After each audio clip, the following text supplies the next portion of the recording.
소규모로 참여하고 있는 경기도 도시농업 시민협의회의 공동대표 겸 운영위원장 맡고 있는 김재규라고 합니다. 인사드리겠습니다. 예, 오늘 그 포럼에 많이 바쁘시고 또 여러 가지로 그 코로나를 포함해서 여러 가지 공사다망한 가운데 참여해 주셔서 정말 감사드리고요. 먼저 참여하신 분들 소개를 드리고 그리고 바로 시작하도록 하겠습니다. 토론회에 참여해서 발표하시는 분들은 토론회 과정에서 이렇게 소개하시면서 소개를 해드리도록 하고요. 지금 토론회에 직접 발표하지 않으시지만 이렇게 귀한 시간 내셔서 참여해주신 분들 먼저 말씀드리겠습니다. 순서는 무순으로 인사 호명하면서 인사 시켜드리겠습니다. 경기도 친환경 농업인 연합회 김상기 회장님 모셨고요. 한국농촌 지도자 경기도 연합회 윤세구 회장님. 안녕하세요. 반갑습니다. 네, 그리고 한국생활개선 경기도 연합회 김영애 회장님 모셨고요. 예, 그리고 경기복지재단의 김춘남 부사님 모셨습니다. 네, 그리고 늘 열심히 참여해 주시고 경기도에서 펼치는 정책도 꼼꼼하게 설명해 주셔서 아주 도움을 많이 주고 계신데요. 경기도 농업기술원의 김석철 원장님. 안녕하세요. 반갑습니다. 그리고 경기도 농업기술원의 이기택 과장님 모셨고요. 네, 그리고 경기도의 진학금 유통정책. 안녕하세요. 그다음에 이한기 주무관님 가지고 있었고요. 네. 그다음에 축산정책과에서 주무관님 있었고요. 저 뒤에 계신데 인사 안 하시네요. 네, 그리고 지금 도착하셨는데 경기도 도시농업 시민협의회 상임대표이신 이국자 대표입니다. 예, 소개 못 드린 분들 양해 부탁드리고요. 자, 그러면 지금부터 2021년 민간정연 연석회의 주관 단체인 사단법인 지역사회연구원의 김창수 원장님의 사회로 또 포럼을 시작하도록 하겠습니다.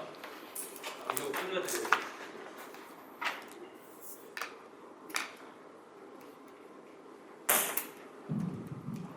네, 안녕하십니까. 지역사회연구원의 김찬수라고 합니다. 원래 사회를 제가 안 보고 김덕일 먹거리원회 위원장님께서 오셔야 되는데 김덕일 위원장님께서 좀 개인 사정이 집안에 개인 사정이 좀 생기셔서 저랑 간에 저한테 좀 부탁을 하셔서 제가 좀 맡게 됐습니다. 그래서 저는 김덕일 위원장님하고는 이제 몇 년 동안 먹거리위원회하고 관련해서 활동을 계속 하고 있고요. 그다음에 제가 이제 사회를 오래간만에 맡아서 지역사회 연구원이라고 수원에 있는데 지역하고 마을하고 관련된 그런 연구 용역하고 학술 용역하고 그런 단체입니다. 그리고 한 10년 좀 됐습니다. 그래서 제가 계속 운영해 왔고요.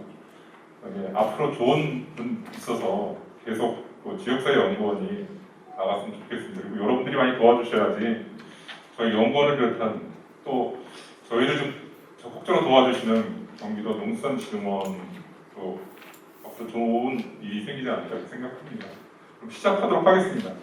오늘 2021년도 민간연정 연석회의 2차 현장 포럼, 현장 포럼 그렇게 표현하기도 하고 그다음에 농정 포럼이라고 표현하기도 하는데 농업 인력, 농촌 인력, 농촌 노동력 그런 것과 관련된 주제입니다. 그래서 지난번에 민간연정 연석회의 2차 회의할 때 농업기술원의 이진홍 박사님께서 경기도 관련된 농촌 노동력, 농촌 인력과 관련된 것을 한번 했습니다. 근데 또 한 번 다시 한번 그거 관련된 것을 좀 더 하자는 의견이 있으셔서 이번에 다시 한번 농정 포럼을 계기로 해서 2차 농정 포럼을 계기로 해서 다시 한번 이 농업, 농촌 노동력 또는 농업 노동력이라고 말씀드리는데 그런 거 관련해서 다시 이렇게 포럼을 진행하게 됐습니다. 그래서 오늘 주제 발표를 해주시는 두 분이 있습니다. 그래서 한 분은 원래 경기도 농업정책과에 계신 김용호 과장님이시고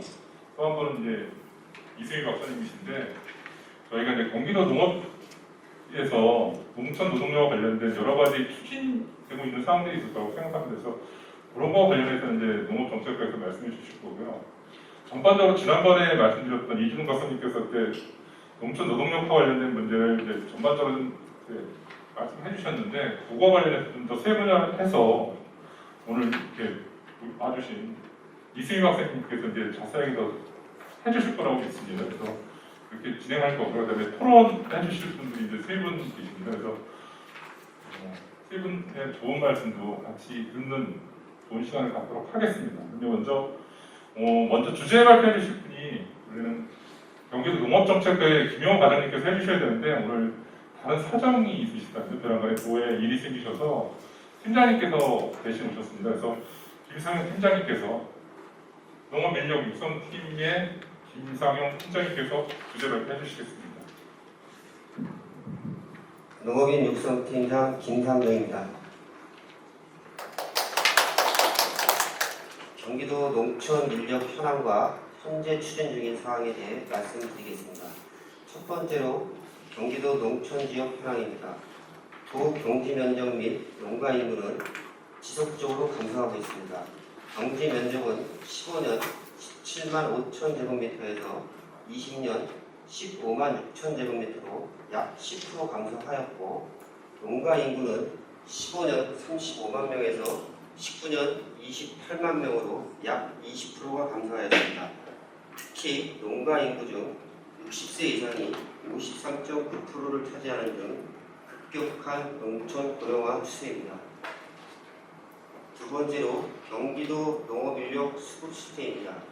수도작의 경우 규모화, 기계화되어 인력 수요가 적은 편이라 수작업이 많은 채소, 마수, 시설원에는 인력 수요가 많아 수요 대응이 어려운 시점입니다.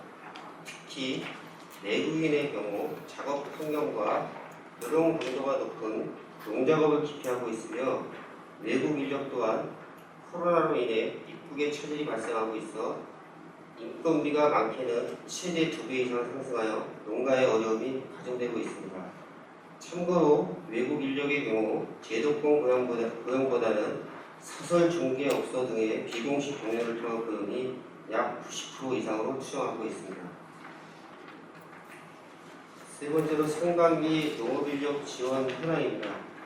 도에서는 외국 인력 수급에 차질이 발생함에 따라 외국 인력을 내국 인력으로 대체하기 위해 신규 사업으로 농촌 인력 중개센터, 긴급 파견 근로 사업, 외국 인력 주거 지원 사업 등 3개 사업에 약 22억 원을 지원하고 있습니다.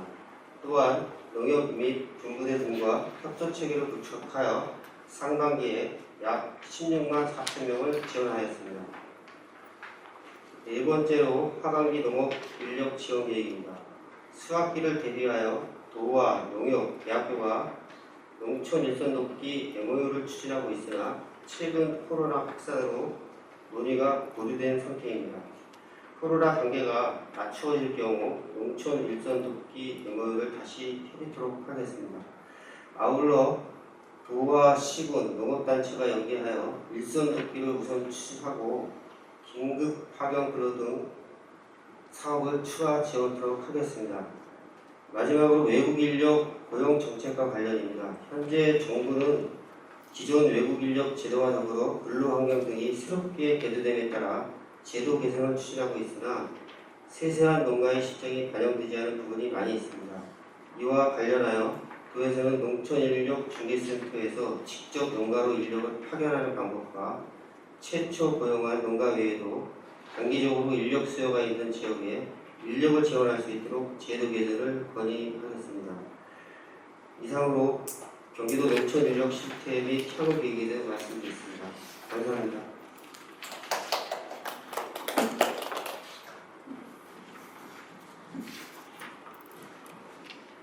네, 경기도 농촌 지역 인력 부족 해소를 위한 농업 인력 수급 대책과 관련해서 여러분들 유인글 보신 거에 보면 8페이지부터 팀장님께서 말씀해 주신 것 같습니다. 8페이지부터 12페이지까지 말씀해 주셨고요. 너무 빨리 시간이 갔죠. 보면 여러 가지 얘기들이 나와 있는 것 같습니다. 경기도 농가인구와 관련되는 거라든지 또 최근에 이제 문제가 되는 거 있고 이건 최근 문제가 아니고 우리나라가 이제 지금 농촌 인력과 관련해서 특히 뭐 농가 인구와 관련해서는 고령화되고 있다는 추세, 또 뭐 여성화되고 있다는 추세 이런 것들은 뭐 예전부터 계속 있어왔던 얘기여서 그런 거에 관련된 이제 목표들이 있고요. 그다음에 두 번째 있는 게 이제 경기도 농업인력 수급 실태입니다. 그래서 이제 내국이랑 관련된 문제, 외국이랑 관련된 여러 가지 문제들이 있는데 최근에 이제 코로나 시국이어서 입국 그런데 제한이 있고 그러다 보니까 여러 가지 이제 문제들이 발생하고 있는 것 같습니다. 그뿐만 아니라 내국인에서도 좀 문제가 있는 것 같습니다. 그런 얘기들과 관련된 얘기를 해주셨습니다. 그래서 제가 원래 이거 하면 이 주제 발표하고 나면 첫 번째 주제 발표하고 두 번째 주제 발표하고 나면 첫 번째 주제 발표를 뭘 했나 이렇게 앉아 있으면서도 그런 생각이 들 때가 있습니다. 그래서 원래는 그러고 나면 토론자분한테 이렇게 마이크 넘겨서 그러는데 오늘은 그것보다는 그냥 전반적으로 농촌 인력과 관련해서 또는 뭐 농촌 노동력 관련해서 우리가 주로 다 듣고 싶어하는 게 이수미 박사님 얘기였습니다. 그래서 일단 경기도 관련된 수급 대책 관련된 부분 포함해서 이수미 박사님께서 말씀하시는 농촌 인력 부족 문제 해결 방안 모색이라고 하는 요것까지 들어보고 토론자분들의 말씀 듣고 그다음에 여러분들 하실 말씀 있으면 그때 가서 또 진행하도록 하겠습니다. 시간 여유가 좀 있으니까요. 좀 여유를 갖고 진행하도록 하겠습니다. 이수미 박사님 부탁드립니다. 네, 안녕하세요. 저는 농업농민정책연구소 여류 이수미입니다. 오늘 이 경기농정 민간정액연석회의에서 함께 지금 가장 우리 농민들에게 절실한 문제인 농업 인력 부족 문제를 함께 논의할 수 있는 자리에 참여하게 되어서 너무나 반갑습니다. 제가 오늘 발표할 수서는 다음과 같습니다. 지금 현재 농촌 인력 부족 문제에 대해서 짚어보고 그리고 지금 정부나 지자체에서 펼치고 있는 정책의 한계점이라고 할 수 있는 그런 문제점들을 함께 살펴본 후에 어떻게 이런 장기적인 대안도 필요하지만 지금 당장 우리 농민들에게 절실한 단기 대책도 저희가 함께 마련해 나가야 되는 것이 지금의 현실입니다. 그렇기 때문에 그런 문제를 함께 제시를 하면서 오늘 오신 분들과 그리고 현장의 우리 농민들과 함께 경기도에서 좀 좋은 대안을 마련할 수 있는 그러한 자리가 될 것이라고 기대하고 있습니다. 먼저 올해 한 5월 말부터죠. 5월 말, 6월 초에 정말 언론에서 가장 많이 나온 겁니다. 자고 나면 인건비가 오른다. 하루가 지나면 10,000원이 오르고 정말 같이 일할 사람을 구하기 힘든 게 지금 농촌이다. 그래서 1년 내내 우리 농사도 포기해야 될 상황이다라는 것이 6월에 주요 기사를 통해서 저희가 접한 내용입니다. 5월 말부터 6월 초 마늘 수확기였습니다. 그래서 마늘을 재배하는 주산지 경남이나 경북 전남 지역의 농민들은 몇 개월 동안 마늘을 심었죠. 애써 정말 정성 들여 심은 마늘을 같이 캐낼 사람, 밭에서 같이 캐낼 사람이 없어서 정말 마늘을 수확하지 못하는 그런 상황에 직면한 것이 현실입니다. 그래서 6월 초에 처음 국회 토론회를 할 당시에 우리 마늘을 생산하고 있는 현장의 농민들이 어떻게 지금 이 절실한, 절박한 현실을 극복할 수 있는지 함께 대안을 마련하자라는 차원에서 저한테 보내주신 여러 그런 일기도 있고 하지만 잘 알고 계실 거라고 생각합니다. 그렇기 때문에 오늘 이 자리가 마련된 것입니다.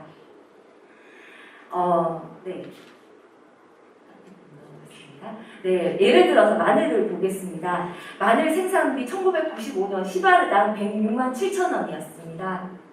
하지만 지금 현재 2020년 약 2배 이상이 증가했죠. 이렇게 인력비, 노동비가 증가하면서 생산비도 증가하고 그와 더불어 여러 생산비, 비료나 농약대, 임차료 등 수많은 생산비가 함께 증가하고 있습니다. 이렇게 생산비는 2배가 넘게 증가했고 그와 함께 이 생산비 중에 들어가는 직접 생산비라고 할 수 있는 노동비 또한 지금 현재 3배가 증가하였습니다. 하지만 가장 좀 중점적으로 볼 부분이 제가 이 생산비를 올해 마늘 양파 생산 농가와 함께 진행을 한 바가 있는데 농민들이 스스로 노동을 하죠. 농민들이 농업 경영을 하면서도 노동자로서 역할을 하는 게 보통 50%가 넘는 것을 자가 노동으로 농사를 짓습니다. 이 노동비는 물론 자가 노동비가 일부 포함되어 있긴 합니다. 하지만 우리 농민들은 근본적으로 이 노동비를 산산비 내에서 노동비를 산정하는데 본인의 이런 노동비보다는 대부분이 고용 노동비가 포함되어 있기 때문에 이 노동비에는 농민 그러니까 경영주인 농민들이나 아마 가족노동력에 대한 인건비 부분은 상당수가 빠져 있다는 것을 저희가 감안을 하고 보셔야 할 것 같습니다. 이처럼 생산비 중에서 노동비가 차지하는 비중 1995년에도 43% 정도였습니다. 하지만 이 비중은 이제 55%가 넘었습니다. 이것은 물론 작물마다 차이가 있습니다. 하지만 지금 가장 올 초에 1년간을 겪었던 마늘을 중심으로 사례로 살펴보겠습니다. 이 마늘 농가가 인력 부족의 문제를 이렇게 심각하게 제기를 하면서 마늘 자조금 단체와 그리고 생산자 협회와 함께 농식품부가 같이 어떻게 이 문제를 해결할까 긴급하게 회의도 하고 이 대한마늘 모색에 접근했습니다. 하지만 결론은 바로 기계화입니다. 기계화 물론 필요합니다. 우리 농민들 힘든 노동력을 채우기 위한 이 기계화의 발달 물론 중요합니다. 지금 현재 벼농사 기계화율 논의 많이 정리가 되었죠. 경기 정리로 인해서 거의 대부분 98% 가까이 99% 가까이 벼농사 기계화율 진행되었습니다. 밭농사도 꾸준히 기계화율 진행되어서 2020년 기준 한 62% 정도 기계화율 증가하였지만 여전히 파종이나 정식, 수확 작업은 기계화율 10% 이내입니다. 노력하고는 있지만 한계는 분명하다는 것입니다. 밭농사는 아시는 것처럼 주로 중산간지 중심으로 재배하고 있고 작물의 종류 아주 다양합니다. 재배 단계가 복잡하기 때문에 아무리 기술이 발달하고 기계화율을 증가시킨다고 하여도 분명히 한계가 있을 것이라는 것을 아마 여기 계신 분들도 충분히 알고 있을 것이라고 생각합니다. 그래서 기계화로 이 노동력, 지금 근본적인 우리 농촌 인력 부족 문제를 해소하기는 어렵다. 일정 부분 기여할 수는 있지만 이것은 근본적인 대책은 아니라는 것입니다. 이 농촌 인력 부족 문제에 저는 가장 근본 원인은 바로 농민이 없다는 것입니다. 위기의 농업 농촌이죠. 점점 더 함께할 사람이 없습니다. 보시는 것처럼 농가 인구 점점 줄어들었죠. 점점 줄어들었고 농촌 65세 이상 농촌 고령화율은 점점 증가하였습니다. 지금 65세 이상 67%가량이 농촌 인구의 67%가 65세 이상입니다. 농촌 인력 부족의 근본적인 문제는 바로 농민이 없다는 것입니다. 그리고 정부의 장기적인 대책에 농민을 육성하고 정말 우리 농업의 미래라고 할 수 있는 청년농을 육성하는 정책이 너무나 부족했다는 것입니다. 없었다는 것이 아닙니다. 하지만 너무나 부족했기 때문에 지금의 가장 근본적인 문제의 원인은 바로 농민의 부족에서 저는 기인하는 것이라고 이야기하고 싶습니다. 지난 30년이 넘었죠. 30년간 우리 정부는 농업 수출 국가의 경쟁력 제고를 최우선 농정 과제로 두었습니다. 규모와 경쟁력 중심 농정 정책은 지금 성공했다고 저는 평가할 수 있는 부분이 거의 없을 것이라고 생각합니다. 대부분이 지금까지의 경쟁력 중심의 농업 정책, 대규모화, 어떻게 보면 기업농을 육성하는, 상업농을 육성하는 지금의 정책은 실패했다고 평가하고 있습니다. 규모화는 농가 부채 증가시켰죠. 그리고 농가 경영의 위험성을 증대시켰습니다. 규모화가 되면 될수록 우리 농민들 보면 대부분 마력별로 차이가 나지만 트랙터 2대 정도 가지고 있습니다. 트랙터 한 대당 5천만 원이 넘습니다. 대부분 융자로 이렇게 트랙터나 콤바인 여러 가지 농기계를 구입해서 농사를 지으시죠. 그리고 이렇게 농사 규모가 커지면 커질수록 생산비는 일정 부분 절감되는 부분이 분명히 있을 것입니다. 그렇기 때문에 이러한 악순환 보면 우리 전통적인 우리 농업은 가족농을 중심으로 한 소규모 전통 농법이 중심이었습니다. 그래서 5인 이상의 농가 인구가 이전에 1980년대만 해도 대다수를 차지했습니다. 하지만 지금은 그렇지 않습니다. 지금은 대부분 소규모 농촌 지역이라고 해도 부부가 함께 농사짓거나 아니면 할머니, 할아버지, 우리 조부모님 같은가 함께 농사짓는 그러한 추세입니다. 그래서 전통적인 지금 가족 노동으로 농사를 지을 수 있는 환경은 아닌 것입니다. 그리고 농업 생산, 우리 농가 소득 중에서 농산물을 판매해서 얻을 수 있는 농업 소득 37%밖에 되지 않습니다. 농민들이 아무리 규모를 늘리고 그리고 정말 새벽 4시부터 논밭에 가서 일을 하지만 농업 소득으로 생계 이어갈 수 없는 것이 지금의 현실입니다. 농업 소득이 1,000만 원대에서 20년간 머물렀습니다. 지금 쌀값이 한 3년 정도 조금 안정 추세를 가져가면서 농업소득 조금 증가한 것은 사실이지만 여전히 농가 소득의 3분의 1도 되지 않는 것이 농업소득입니다. 그렇기 때문에 이 이종 경업이죠. 농업소득뿐만이 아니라 다른 농외 소득이 더 많은 농가가 지금 더 많은 추세입니다. 이종 경업이 더 늘어나고 있는 이것이 바로 현실입니다. 자본의 효율성, 경쟁력으로 인해서 필연적으로 우리 농업, 농촌, 천대씩 있습니다. 그리고 농촌 지역의 부하 인구는 도시로 이동했고 도시와 농촌의 양극화, 농촌과 소득 양극화뿐만이 아니라 지역 양극화, 그리고 농촌 지역에서 기본적으로 누려야 하는 기본 서비스 또한 이렇게 저처럼 서울에 사는 그리고 도시 지역에 사는 사람과 비교했을 때 충분히 누리지 못하고 있는 것이 바로 지금의 농촌 주민들의 현실입니다. 지역 양극화는 기형적 사회를 탄생시켰습니다. 그리고 우리 전통적인 소규모 가정농업은 특징이라고 하지만 어쩔 수 없었죠. 우리 농민들은 정부 정책에 함께 따라가면서 규모를 키울 수밖에 없는 것이 바로 현실이었습니다. 생산비를 어느 정도 절감할 수 있었기 때문에. 하지만 이것은 한계가 있었고 분명히 지금의 현실은 우리 농업의 지속 가능성을 불가능하게 만드는 것이 지금의 현실입니다. 농업 인력 수급 정책에서 저희가 크게는 외국인 노동자를 중심으로 한 그러한 인력 수급 정책, 그리고 정부에서 시행하고 있는 정책, 그리고 지자체 차원에서 지원하고 있는 정책, 이렇게 세 가지로 좀 구분해서 살펴볼 수 있을 것이라고 생각합니다. 먼저 외국인 노동자, 외국인으로 인해서 농촌 인력 수급해왔던 그러한 현상입니다. 2004년, 우린 1993년 11월 외국인 산업연수제가 도입되었습니다.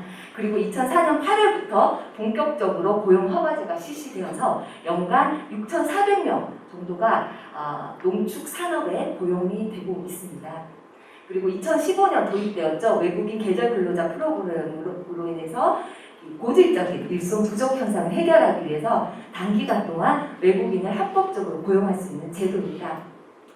지금 정부에서 제가 알기로는 고용 허가제보다는 외국인 계절 근로자 프로그램을 좀 개선해서 지금 현재 닥쳐있는 이 농촌 인력 문제를 어떻게 해결할까 이러한 안을 모색하고 있는 것으로 알고 있습니다. 고용 허가제는 이 그래프를 보시는 것처럼 저희 축산업 5개 산업 중에서 하나가 축산업입니다. 이 연도별 쿼터가 증가되어서 이제 2016년부터죠. 꾸준하게 이어오다가 지금 현재는 6,400명 플러스 알파가 고용이 되고 있습니다. 그래서 2005년 당시에는 전체 고용 허가제의 5.6%가 농축 산업 분야가 차지했습니다. 하지만 지금은 규모가 증가를 하면서 지금 현재 전체의 쿼터 중에서 12.3%가 바로 우리 농축 산업 쪽에 고용이 되고 있는 것입니다.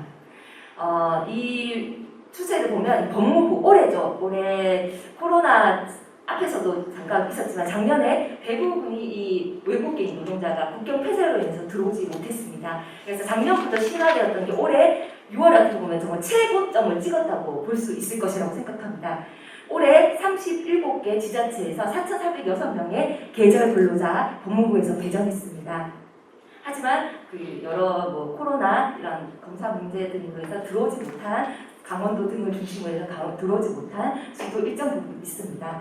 하지만 이 어떻게 보면 이 고용 허가제 6,400명이나 계절 근로자 4,400명을 포함한 어떻게 보면 등록할 수 있는 합법적으로 들어올 수 있는 일할 수 있는 외국인의 수가 한 10,000명 정도라면 지금 현재 법무부에서 파악하고 있는 미등록 외국인의 수는 39만 명입니다. 등록할 수 있는, 그러니까 부여면 1대 9, 10%가 정식으로 등록해서 일하는 외국인 노동자고 90%는 미등록 외국인 노동자라는 것입니다. 그래서 이들은 어떻게 보면 자체 네트워크와 정보망을 통해서 지금 전국적으로 움직이고 있는 상황입니다. 그리고 두 번째, 정부의 그런 고용 인력 지원 사업입니다. 저희가 잘 알고 있는 농촌 인력 중개 센터가 대표적이라고 할 수 있습니다. 지금 전국적으로는 217개 정도의 농촌 인력 중개 센터가 운영이 되고 있습니다. 경기도 포함해서. 하지만 정부 지원을 받고 있는 이 사업 개수는 한 130개소 정도가 됩니다.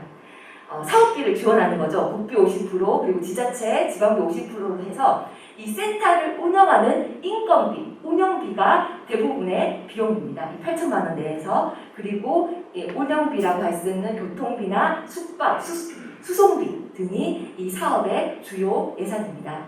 그리고 올해 이 절박한 상황을 극복하기 위해서 농식품부에서 마련한 제도 중에 하나가 바로 긴급 인력 파견 근로 지원입니다. 이런 일시적 단월적 인력 수요 해소를 위해서 적법한 파견 사업자를 통해서 파견 근로자를 고용한 농가가 지원 대상입니다. 우리가 그 농식품부나 정부와 지자체 매칭을 보면 보통 직불금이 100% 매칭이 되죠. 대부분이 다 정부 예산입니다. 그리고 뭐 조건부리 같은 경우는 조금 지자체가 비율을 부담하는 경우도 있지만 대부분의 이러한 지자체와 정부 매칭 사업 중에서 80%를 지원하는 것은 극히 드뭅니다. 하지만 이 사업 같은 경우는 좀 정부 지원 비율이 높다는 것, 그만큼 이 현실, 절박한 현실을 농식품부도 어느 정도 인지하고 있다는 것을 이 정도로 보면 조금 파악할 수 있을 것 같습니다. 그래서 6개월 동안 1000명을 파견하는 것으로 지금 정부 정책으로 발표가 되었습니다. 네, 그리고 세 번째로는 지자체의 농작업 지원 사업입니다.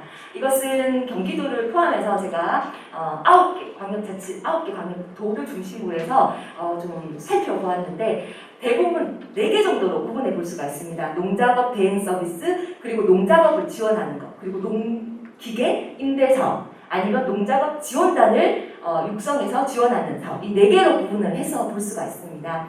하지만 이 4개의 이러한 중점 사업 중에서 가장 많은 지역에서 기초자치단체와 함께 하고 있는 것이 바로 농기계 임대 서비스입니다.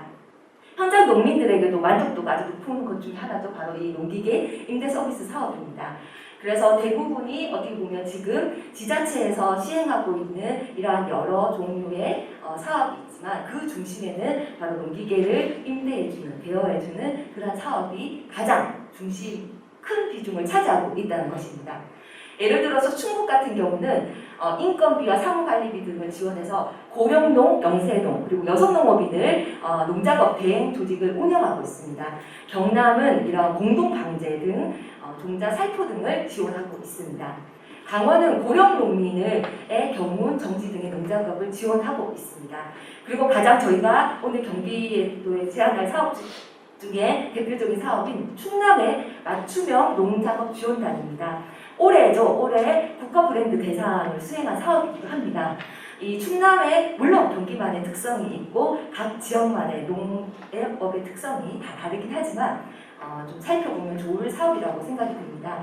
이 충남은 2018년 이 맞춤형 농작업 지원 사업을 도입을 해서 예산 규모를 계속 키우고 있습니다. 그래서 올해 140억 원을 지원을 해서 운영비, 농기계 작업비, 농작업 반접비 등을 지원을 하고 있습니다. 뒤에 가서 조금 더 세심하게 살펴보겠습니다.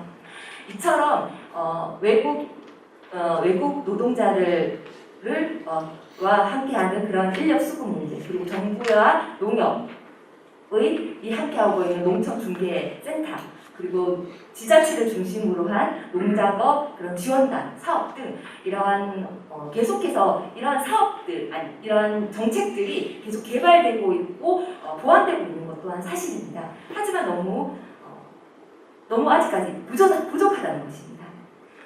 농업은 그 앞에서도 얘기했지만 자가노동이 큰 비중을 차지합니다. 50%가 넘게 이 농민들의 자가노동으로 농사를 짓습니다. 하지만 농민은 고령화되어 있고 후계농은 턱없이 부족한 것이 현실입니다. 지금 1%도 되지 않는 것이 바로 이 청년 농입니다. 그리고 이러한 단기적인, 어떻게 보면 단기적이라고 할 수도 있지만 지금 10년이 넘었죠. 이렇게 외국인 노동자에게 계속 의존하면서 이 인력 고용 여부에 따라서 이들을 고용할 수 있느냐, 이들을 지금 당장 우리 밭에 데리고 올 수 있느냐의 여부에 따라서 올해 농사를 성공하느냐 망치느냐 그러한 것을 좌우할 수 있다는 것입니다. 그리고 내년 농사를 올해에 이렇게 힘든 상황을 겪었기 때문에 지금 벌써 농민들은 내년에는 농사 규모를 줄여야 되겠다, 아니면 좀 더 손이 덜 가는 작물을 재배해야 되겠다, 이렇게 말씀하시는 농민들이 많습니다. 고용노동비, 인건비가 상승하면 생산비 당연히 상승하죠. 그럼 그와 함께 지금은 어떻게 보면 장바구니 물가가 상승했다, 지금 좀 대파가 작년 같은 경우는 금값이었다. 하지만 지금 대파가 아주 폭락한 상태입니다.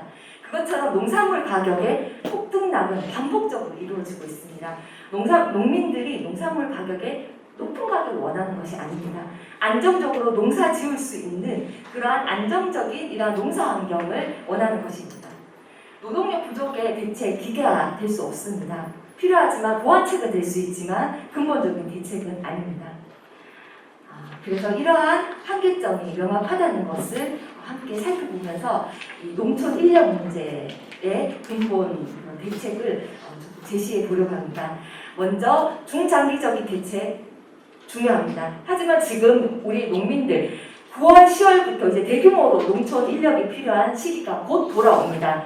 6월, 7월 이어서 이제 9월, 10월 이제 조생종, 중간생종, 저도 이제 수확철이고 9월 이제 절실하게 지금 현장에 닥쳐 있는 어려움을 해결할 수 있는 방안 마련해야 합니다. 그것은 저는 경기도에서 충분히 바로 시행할 수 있는 그러한 시책으로 내어놓을 수 있을 것이라고 생각합니다. 최악의 인력난이죠. 올해 최악의 인력난이라고 이야기하고 있습니다. 현장에서도 그렇고 정부에서도 지금 이 함께 모인 지자체, 우리 경기도의 주민 분들도 그렇게 저는 인식하고 있을 것이라고 생각합니다. 단기 대책만을 처방했기 때문에 이러한 상황이 극단으로 몰렸다고 생각합니다. 더 늦기 전에 근본적인 대책, 농민을 육성할 수 있는, 장기적으로 농촌에서 살면서 농민으로서 커갈 수 있는, 우리 농업을 이어갈 수 있는 농민 육성 필요합니다. 그런데 지금 당장 함께할 사람이 없습니다. 시급히 지원할 대책도 절실하기 때문에 적극적인 인력 수급 대책 마련해야 합니다. 가장 먼저 필요한 것이 이 심각성의 공론화입니다. 많이 언론에서도 지금 5월, 6월 많이 나왔죠. KBS, MBC 많이 인터뷰하고 토론회도 하고 했지만 지금 약간 조금 이 언론이 약간 식은 것도 사실입니다. 하지만 이 심각성은 현장에서는 여전합니다. 그렇기 때문에 이 심각성은 공론화해야 합니다. 우리 심각하다, 우리 농촌 심각하다. 이 수확을 하지 못해서 지금 쌀 부족하죠. 정품이 벌써 바닥이 났습니다. 이러한 상황 속에서 다른 지자체의 지금 사례를 한번 간단히 살펴보겠습니다. 충남도의회 의원은 하반기에 농기계 임대사업 임대료를 한시적으로 감면하자고 의회에서 요청했습니다. 그리고 이 전남 지역에서는 농촌 일손 돕기 캠페인 추진하고 집중기간을 운영한다고 선포했습니다. 물론 코로나 때문에 어려운 것 잘 알고 있습니다. 공무원, 의용, 소방대, 농협 등을 대상으로 해서 그리고 전남도청 실국원 단위로 전 직원 1회 이상 농촌 일손 돕기 참여를 전남은 독려했습니다. 그리고 강원도는 국내 체류 외국인 계절별로 한시 허용, 그리고 사회봉사 명료자 영농 지원이나 여성 새로 일하기 센터 등과의 이 유료 인력을 활용할 수 있는 방안 또한 내어놓고 있습니다. 경기도와 강원도 접경 지역 있죠. 네, 접경 지역 군부대 인력 지원 요청의 필요성 또한 있다고 생각합니다. 이것은 분명히 접경 지역의 인근지 관련 조례가 경기도 지금 2건 정도가 있는데 저는 분명히 경기도에서도 고민했던 부분이라고 생각합니다. 그래서 농어촌 봉사활동 활성화를 위한 이러한 식비, 일비를 보상하자라고 전 충남에서 좀 제안을 하고 있는 의원께서 조언한 부분 중에 하나입니다. 그리고 앞에서 살펴봤던 충남의 맞춤형 농작업 지원단을 저는 구성하는 것도 중요한 대책이라고 생각합니다. 맞춤형입니다. 소규모 그리고 70세 이상의 고령 농가에게 지원하는 것과 그리고 대규모 단장화되어 있거나 대규모 전업 농가에게 지원할 수 있는 방법을 좀 다르게 하는 거죠. 전문 직업단을 그들에게 지원하는 이러한 충남의 사례를 바탕으로 해서 저는 경기도에 적합한 프로그램 설계할 수 있을 것이라고 생각합니다. 지금 농촌인력중개센터를 217개 정도가 지금 운영이 되고 있습니다. 유형이 3가지입니다. 정부와 농협이 함께하고 있는 곳, 그리고 지자체, 농협이 함께 이렇게 예산을 지원해서 이렇게 하고 있는 것, 그리고 지자체 차원에서 함께하고 있는 곳. 이런데 지금 경기도를 살펴보니까 31개 시군 중에 10곳, 정부와 농협이 함께하고 있는 곳이 파주, 의정부, 양평, 포천, 이천, 평택, 화성, 남양주였습니다. 그리고 지자체에서 운영하고 있는 게 양주시고, 그리고 최근에 얼마 전에 연천구에서 개소를 했다는 그런 소식을 들었습니다. 아마 이거 말고도 다른 지역에서 있을 수는 있겠습니다. 하지만 이 가장 어떻게 보면 중간 지원 조직이라고 할 수 있죠. 이 농촌 인력 부족 문제의 한계는 분명하지만 이 농촌 인력 중개센터가 저는 활용을 해서 충분히 지금 단기적인 인력 수급 대책 마련을 할 수 있을 것이라고 생각합니다. 이것은 충분히 농협이 있지 않습니까? 네, 농협이 농민조합원, 주인이 농민조합원을 위한 조직이기 때문에 저는 이 부분에서는 분명히 농협의 역할이 필요하다고 생각합니다. 그래서 보강이 필요하다는 것입니다. 그리고 두 번째, 중장기 대책입니다. 이 부분은 국내에 우리 유휴인력의 활용이나 농민을 육성하는 그러한 방안뿐만이 아니라 현실적으로 우리 농촌 지역에서 우리 농업 노동력을 대신하고 있는 외국인 노동자 문제 또한 저희는 이제 외면할 수가 없습니다. 그렇기 때문에 이러한 장기적인 인력 수급, 지금까지는 부재했던 그러한 정책과 함께 이 외국인 노동자의 문제와 함께 고민을 해봐야 된다고 생각합니다. 그래서 한 5가지 정도로 말씀드리고자 합니다. 미등록 외국인 노동자의 양성화, 작년 한국농촌경제원에서 연구한 결과입니다. 이제 필요하다는 것입니다. 우리 이제 더 이상 그냥 눈 감고 농가가 알아서 농가 개개인에게 맡겨두는 것이 아니라 이제 이들을 함께 할 수 있는 조건으로 만들 수 있는 것을 마련해야 한다는 것입니다. 외국인 이제 근로자 스스로 숙소와 여건 등을 갖춘 농작업 팀을 만들어서 현장에서 농가와 교섭을 하고 있습니다. 그래서 이해관계가 서로 일치하고 있다는 평가 또한 받고 있고, 하지만 여전히 부정적인 시선, 편견 존재하고 있습니다. 하지만 이 농촌에서 다양성을 인정하고 함께할 수 있는 배척이 아닌 포용의 전반적인 사회 안전을 도모해야 합니다. 이 농업에 계속 종사하는 조건, 이것은 좀 농민 우리 쪽에서 시각으로 보이는 것이라고 말씀할 수는 있겠지만 농업에 계속 종사하는 조건으로 지금 약 39만 명이라는 이런 미등록 외국인 노동자를 합법적 체류 자격을 부여할 수 있는 방안을 고려해야 할 것입니다. 하지만 이것은 뭐 지자체에서 해결할 수 있는 것도 아니고 농식품부만의 문제가 아닙니다. 분명히 법무부와 고용노동부와 함께 이 정부가 나서야 많은 부처가 함께 나서야 되는 부분입니다. 하지만 저는 경기도에서 선제적으로 저는 요청할 수도 있다고 생각합니다. 우리 지역에 이러한 부족한 문제, 우리 지역 농민들이 절실하게 필요한 문제를 저는 지자체에서 나서서 제안할 수 있는 그러한 선진 제도로 저는 도입할 수 있다고 생각합니다. 그래서 해외 사례로 보면 캐나다의 영주 이미 신청 시범 사업이나 그리고 이주민 비율이 높은 국가들과 한국 정부가 협력을 통해서 서로 외국인 노동자와 그리고 우리 한국 정부의 농민들과의 이러한 서로의 안전을 도모할 수 있는 그러한 공통의 지침을 마련하는 것 또한 이 한국농촌경제연구에서 제시하고 있는 바입니다. 그리고 중간지원 조직의 역할에서 공공성 확대 필요합니다. 지자체와 농협 그리고 정부와 농협 그리고 지자체 차원에서 그냥 운영하고 있는 농촌인력지원센터의 효율성을 강화해야 합니다.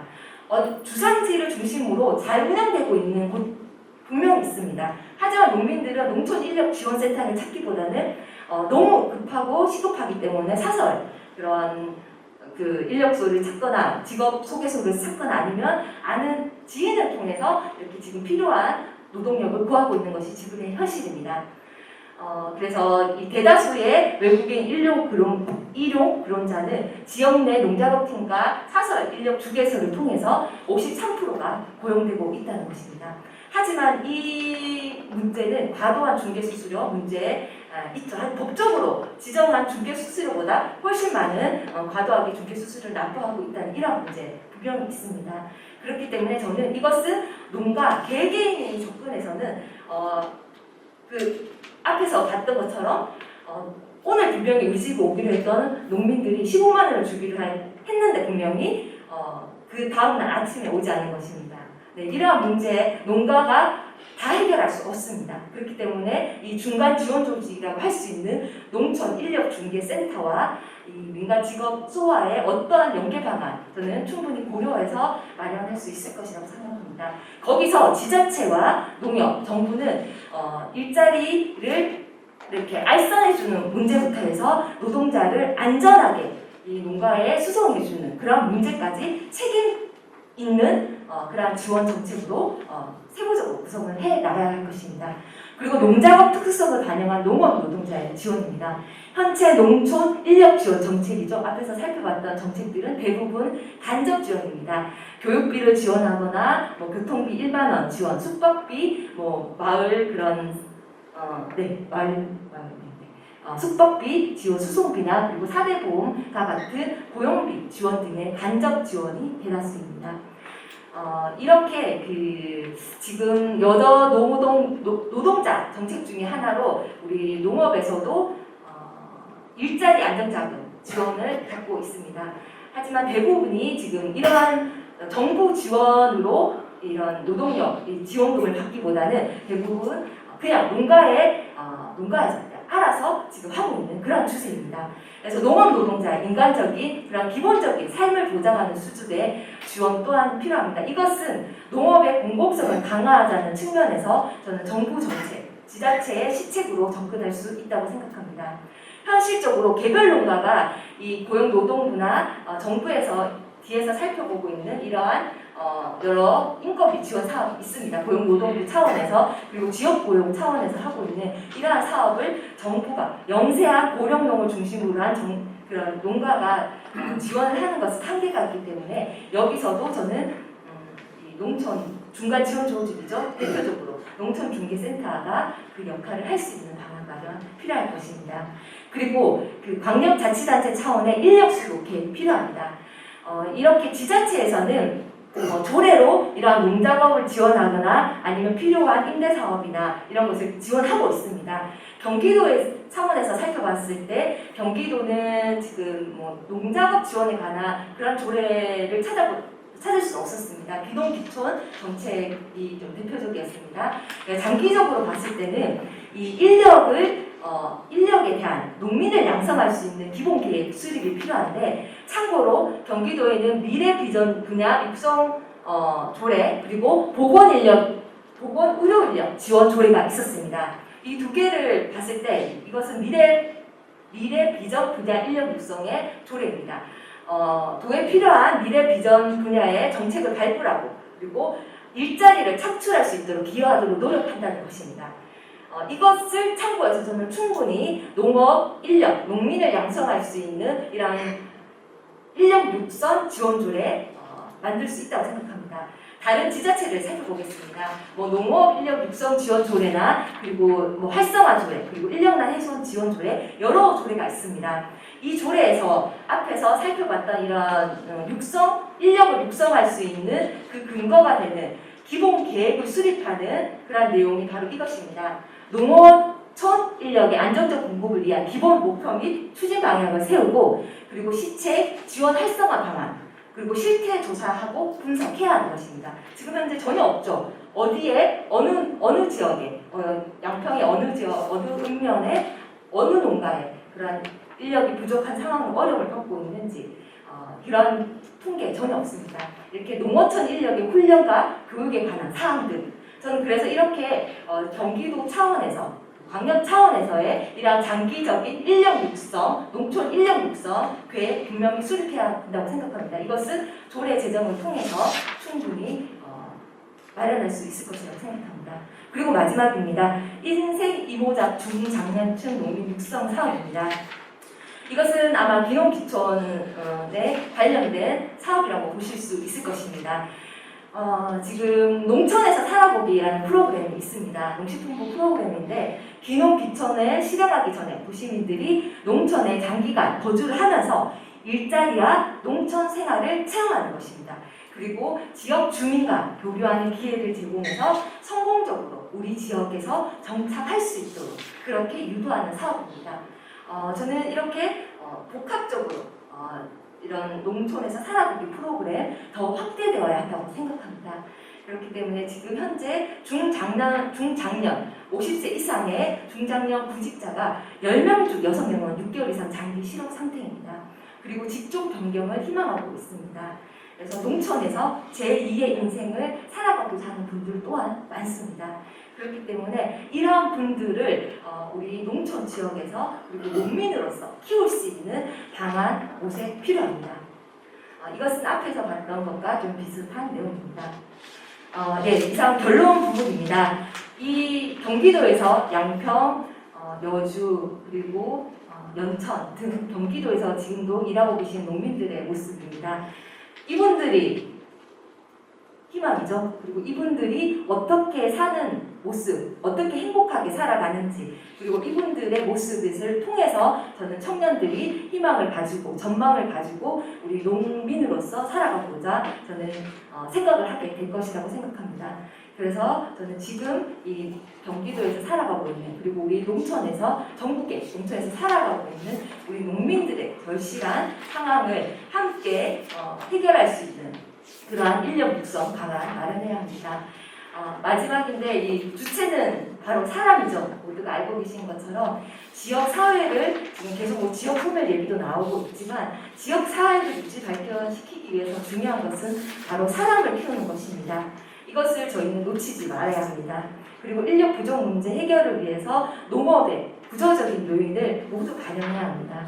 그리고 단기적으로 지금 당장 해결할 수 있는 9월에 당장 필요한 인력을 수급해 줄 수 있는 그런 정책 마련 필요하면서 중장기적으로 인력을 양성할 수 있는 정책 도입해야 합니다. 농촌과 도시가 함께 살아야 합니다. 도시만 살 수 없습니다. 도시와 농촌이 상생할 수 있는 모델 지속적으로 개발해 나가야 됩니다. 한계가 있다, 이것은 아니다 라는 것이 아니라 지속적으로 현장과 이러한 연석회의를 통해서 그리고 현장의 농민들과 함께 이러한 모델 지속적으로 저는 개발해 나가야 된다고 생각합니다. 네, 이상으로 발표를 마치겠습니다.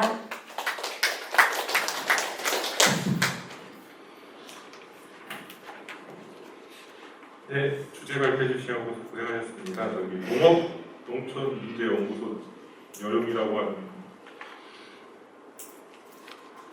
연구소에 계신 이수미 팀장님께서 해주셨습니다. 근데 제가 딱 들어보니까 한 3가지 정도 말씀하신 것 같아요. 경기도에 필요한 것 중에 하나가 맞춤형 농작업 지원단 이거 해보자는 거고요. 그 농작업 지원단하고 관련된 문제는 중간 지원 조직 형태로 해서 농촌 인력 지원센터 같은 그런 형태를 있는 것 같습니다. 그리고 맞춤형 농작업 지원단 그런 걸 좀 운영해봤으면 어떻겠느냐 이런 말씀하셨던 것 같고요. 또 하나 이제 경기도에 꼭 필요한 것 중에 하나고 또 아니면 대한민국에 다 필요한 거라고 생각합니다. 농촌 인력 육성 정책과 관련된 지금까지 농촌 인력 육성 정책이 많이 있었습니다. 근데 좀 더 방역 단위에서 좀 적극적으로 여기에 참여를 해서 농촌 인력을 육성하기 위한 여러 가지 조례, 기본 계획 이런 것들을 세워야 한다는 말씀하셨고요. 최근에 많이 논의되고 있는 것 중에 하나가 이제 인생 이모작해서 5060 세대들 또는 뭐 4050 세대들을 중심으로 한 농촌 살아보기, 농업 같이 한번 해보기 이런 여러 가지 프로그램들이 있는 것 같습니다. 그래서 그런 것들과 관련해서 농촌을 좀 살고 싶은 농촌, 사람이 들어가고 싶은 농업 이런 걸 뜻으로 말씀해 주신 것 같습니다. 그래서 오늘 주제 발표해 주신 김상영 팀장님하고 이수미 박사님께 다시 한번 박수 한번 드리고요. 코로나 이슈 우리 3분 오늘 참석하셨습니다. 처음 이 농업인 신문의 백종수 기자님이시고요. 네, 백종수 기자님. 그다음에 이천 친환경 농업인 연합회 명대선 회장님이십니다. 그다음에 농협 경기지역본부 농촌지원단의 김영태 팀장님. 네, 오늘 여기 세 분이 이제 토론해 주실 텐데요. 먼저 백종수 기자님께서 좀 시간상 먼저 발표해 주시고 뭐 자리를 옮기실 것 같다고 말씀하셔서 먼저 백종수 기자님께서 먼저 말씀해 주시겠습니다. 예.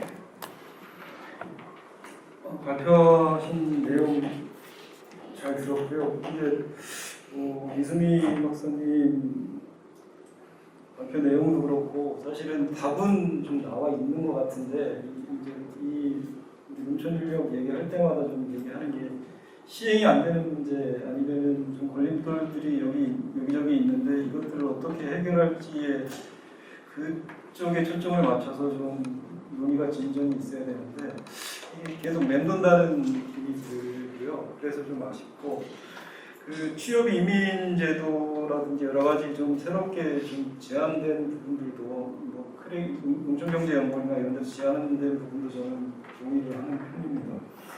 근데 이제 제가 그 여러 가지로 좀 생각 중에 지금 중간 그 중개센터라든지 전국에 200여 군데가 있는데 이 조직들을 좀 효율적으로 살리고 전체적으로 이렇게 좀 만들어갈 수 있는 것으로 저는 그 한국산업인력공단을 좀 한번 해부를 한번 해봤으면 좋겠어요. 뭔 얘기냐면 고용노동부에서 지금 한국산업인력공단을 그 산하에 두고 있는데 여기 주요 사업이 있는 청년 취업, 해외 취업, 능력 평가, 능력 개발, 숙련 기술, 국제 교육, 외국인 고용 뭐 이런 주요 사업들을 하고 있거든요. 그래서 저는 여기에 착안을 해서 그 사실은 농산업인력공단이라는 거를 조직하면 어떨까라는 생각을 합니다. 정부 차원에서 농산업인력공단을 이 한국산업인력공단에서 농업 농촌 쪽에 어떤 그 고용 문제나 인력 문제를 전혀 다루지 않고 있다라는 전제라면 저는 별도의 농산업인력공단을 설치하는 것이 그 지금 기존에 있었던 설치를 하고 기존에 있었던 지자체나 농협 아니면 정부와 농협이 같이 하고 있는 200여 군데의 인력중개센터를 지사화할 수 있는 그래서 더 효율을 좀 높일 수 있는 그 헤드쿼터 역할을 할 수 있는 그런 농산업인력공단 설치를 좀 저는 제안을 하고 싶고요.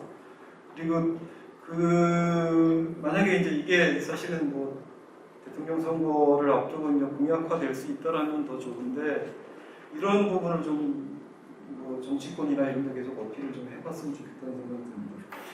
그리고 그 장점이 이제 전력망 우리가 이제 그리드라고 하잖아요. 이 이제 인력의 부족한 인력을 좀 효율적으로 활용하기 위해서는 그리드 시스템이 저는 이 우리 농촌 인력 쪽에서 좀 필요하다는 생각이 들거든요.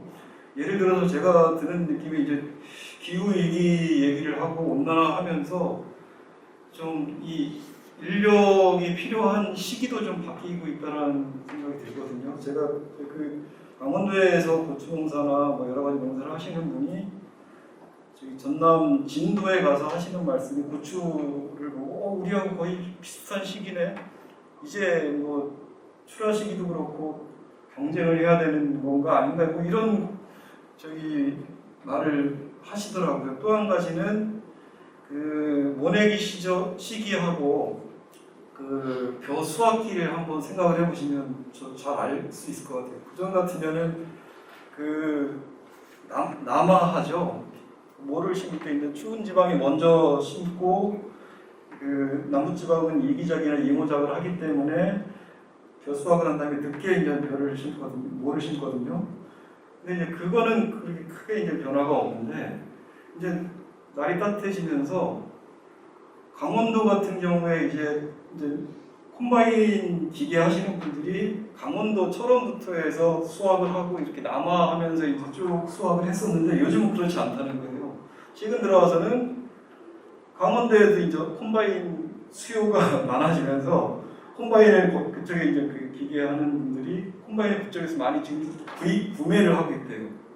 이게 뭐냐면 그 전에 이제 콤바인 한 대를 가지고 계속 남아하면서 일하던 사람들이 이제 그 남아가 아니고 같은 시기에 수확을 하니까 강원도 쪽에서 이제 콤바인을 살 수밖에 없는 그런 상황이다. 이렇게 구체적인 그런 얘기까지 하는 분들이 있거든요. 그래서 이런 부분, 그 다음에 뭐 벼농사, 비단 벼농사뿐만이 아니고 뭐 축산, 원예, 과수, 시설, 뭐 밭농사 이 큰 부분별로 인력의 수요와 공급이 좀 차이가 있으니까 이런 부분을 그 그리드라는 망을 통해서 그 적재적소에 필요한 만큼의 인력을 좀 이렇게 공급할 수 있다거나 이런 거를 아주 뭐 저기 데이터베이스로 제대로 만들어 놓고 실제로 이 헤드쿼터를 통해서 적재적소에 이렇게 좀 수급을 할 수 있다라면 저는 더 효율성이 높아질 거라고 생각을 하고요. 그리고 또 한 가지는 이것도 이제 크게 이제 그 농산물인력공단에서 할 수 있는 일이라고 생각을 하는데 사실은 그 이제 농촌 인력하면은 노동력의 이제 양적인 문제뿐만 아니라 그냥 질적인 문제도 좀 따져야 되거든요. 특히 이제 축산 같은 경우는 그 계절 근로자가 아닌 보통 이제 그 축사에서 먹고 자고 하면서 뭐 양돈이면 양돈, 그다음에 뭐 양계면 양계 이런 식으로 하거든요. 이게 뭐 며칠 전에 그 로봇 착유기를 이제 국산화한다라는 국산화했다라고 이제 축산과학원에서 기술을 개발했다고 발표도 했는데 이제 기계화라든지 로봇이 인력을 대처하는 그런 측면도 있지만 그렇지 못한 측면들이 꽤 많거든요. 근데 이제 계절 근로로 해서 이렇게 파견하고 이렇게 좀 이동하고 하는 그런 어떤 그 파견 근로나 이런 것들도 불가피하지만 정규직화하고 붙박이로 그 고용노동의 안정을 취한 그런 그 인력들이 좀 필요한데 그런 부분을 농산업인력공단이라든지 아니면 그 설치가 안 된다라면 거기에 준한 어떤 정부 조직이 해외에서 사실은 연수생을 모집을 해서 그 농업 분야별로, 농축산업 분야별로 어떤 그 전문 연수나 교육을 시행을 하고 그 연수생을 우선적으로 국내에 들어오게 해서 고용하는 그런 형태까지도 좀 구체적으로 좀 정밀하게 이 시스템을 갖춰야 되지 않을까라는 생각입니다. 더 사실 할 얘기는 많은데 이 정도로 좀 그쳐도 될까요? 네.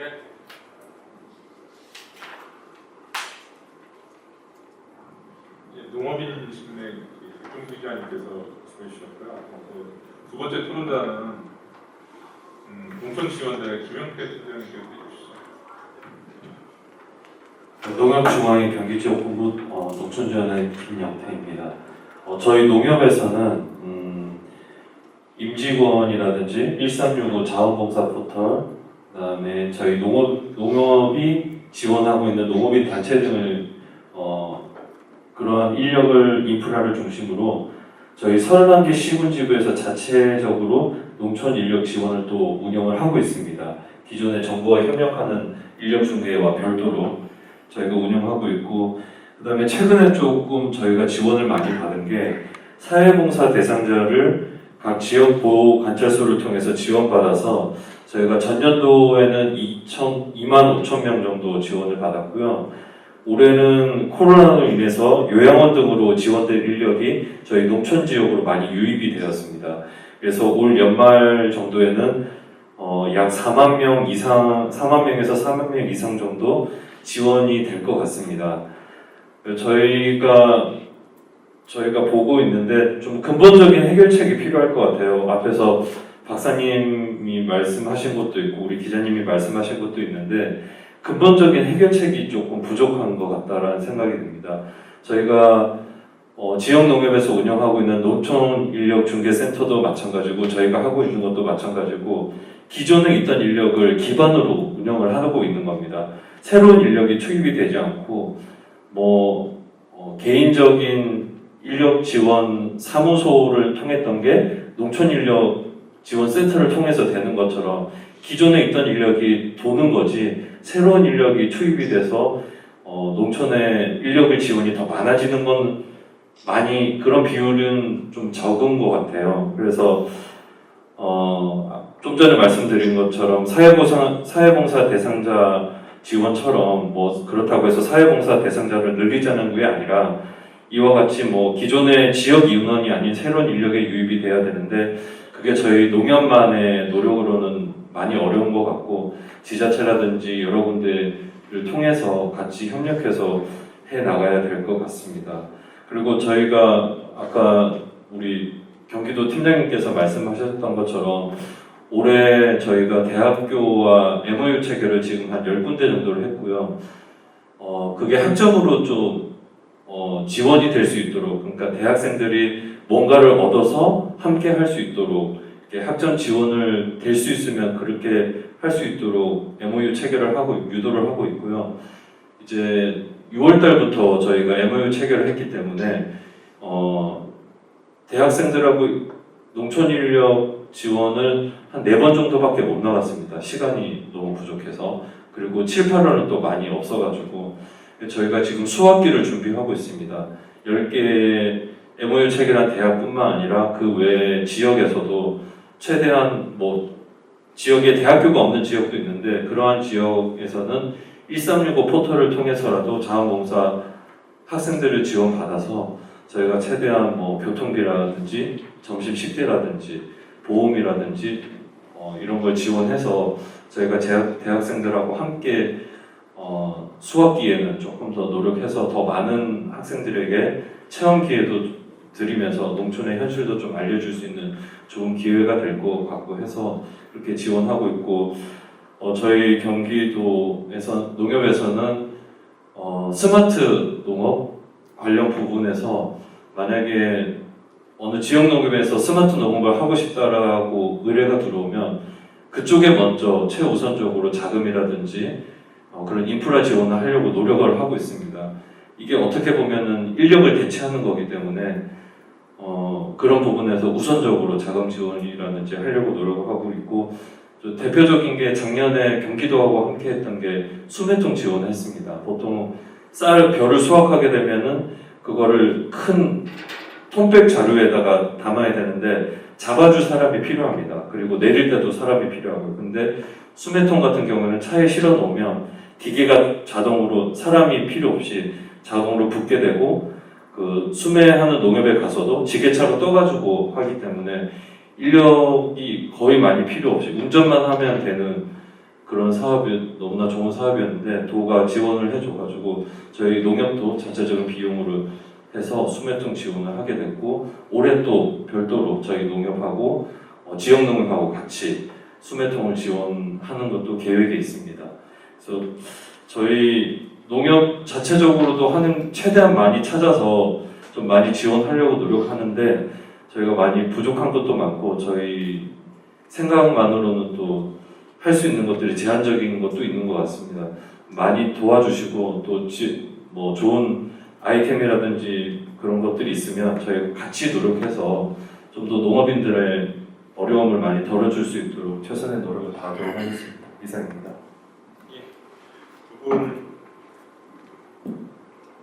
두 분 말씀 잘 들었고요. 끝으로 2020 친환경 농업인 연합회 연대선 회장님께서 말씀해 주시겠습니다.